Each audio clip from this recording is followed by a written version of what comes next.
హరీష్ రావు గారికి నేను వ్యక్తిగతంగా చాలా పెద్ద అభిమానం అండి. 12 సంవత్సరాలు మీడియాలో పనిచేశాను.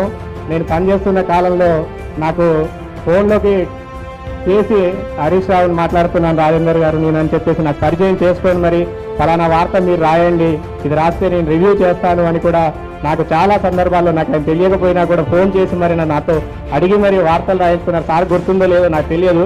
నేను ఏ జిల్లాల్లో పనిచేశాను, అక్కడ ఉన్న వాళ్ళకంటే కూడా రాష్ట్ర స్థాయిలో ఉండి నల్గొండ జిల్లాలో నేను పనిచేస్తుంటే చేశాను. ఒకరోజైతే సంక్రాంతి పండుగ రోజు ఉదయం నేను ఎక్కడో మా బంధువుల ఊర్లో ఉన్నాను. ఆ రోజు ఉదయం ఫోన్ చేసి రాజేంద్ర రెడ్డి గారు మాట్లాడవచ్చా మీతో, నేను సాగర్కి వచ్చాను ఫ్యామిలీతో, ఇక్కడ స్థానికులు కొంతమంది వచ్చి నాతో కరెంటు సమస్య కానీ అంటే స్థానిక పరిపాలన లేదు సాగర్లో, ఎన్ఎస్పీ అండర్లో నాగార్జున సాగర్ ప్రాజెక్ట్ అండర్లో ఉంది. సో ఇక్కడ స్థానిక పరిపాలన లేకపోవడం వల్ల ఇక్కడ వాళ్ళు ఇబ్బంది పడుతున్నారు. ఆ విషయాన్ని మీరు 1-2 వార్తలుగా స్టోరీలు రాయండి, నేను దాని మీద చర్య తీసుకుంటాను దాని ఆధారంగా అని చెప్పేసి చెప్పారు వారు మంత్రిగా ఉన్న రోజుల్లో. సో అప్పుడు నేను 2-3 వార్తలు రాశాను. ఆ తర్వాత మిగతా మిత్రులు కూడా అందరూ స్పందించి చాలా మంది వార్తలు రాశారు.